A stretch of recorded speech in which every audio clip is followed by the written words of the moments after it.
President Trump announcing a major investment in energy and AI Tuesday in Pennsylvania, all while the nation's economy remains on pretty shaky ground. Joining us now from NBC's Washington correspondent, Alice Barr. Good to see you, Alice.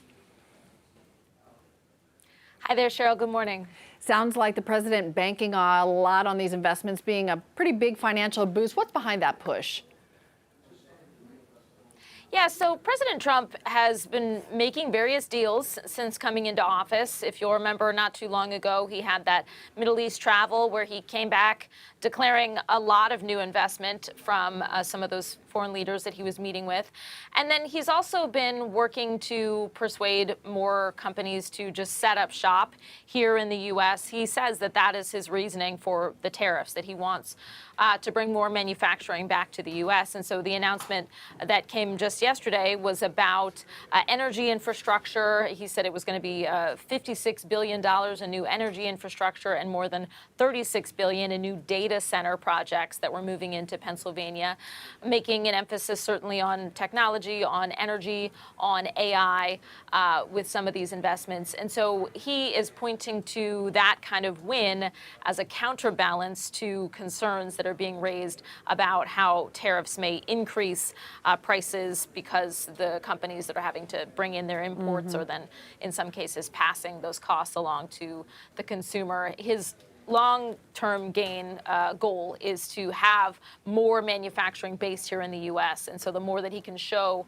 those kinds of things are happening, that kind of investment is happening, the more that his long game for tariffs, seems to make sense in that light. You mentioned the short-term effects, though. That's the one people really thinking about because some economic analysts saying the effects of those tariffs really starting to set in for people as they're at the grocery store in particular, maybe filling up with gas. That's leading to a new term. Talk about sneakflation.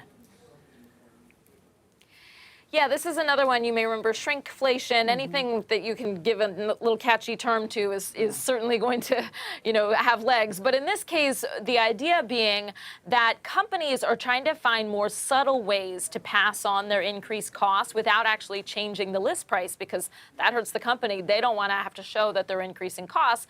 But again, their own internal costs are rising because the prices of things are going up as they're having to, deal with these import taxes, the tariffs.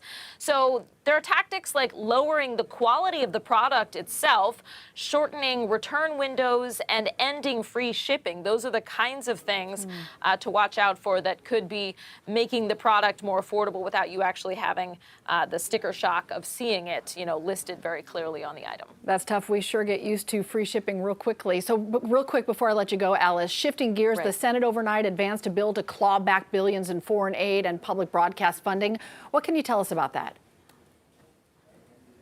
Yeah, so this is largely foreign aid, a little more than $8 billion in foreign aid.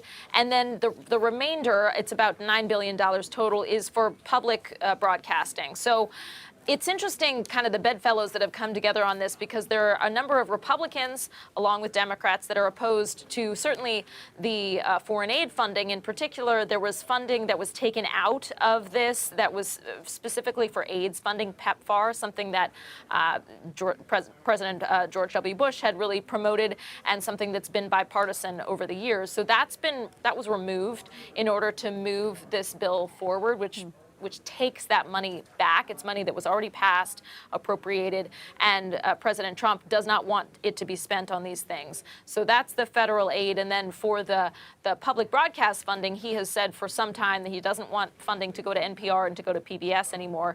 But there are a number of Republicans who are saying, the problem is that the national funding then goes to small local radio stations that are needed not just for news and information, but for emergency alerts. And obviously, we're in a time right now when we're remembering how important those are.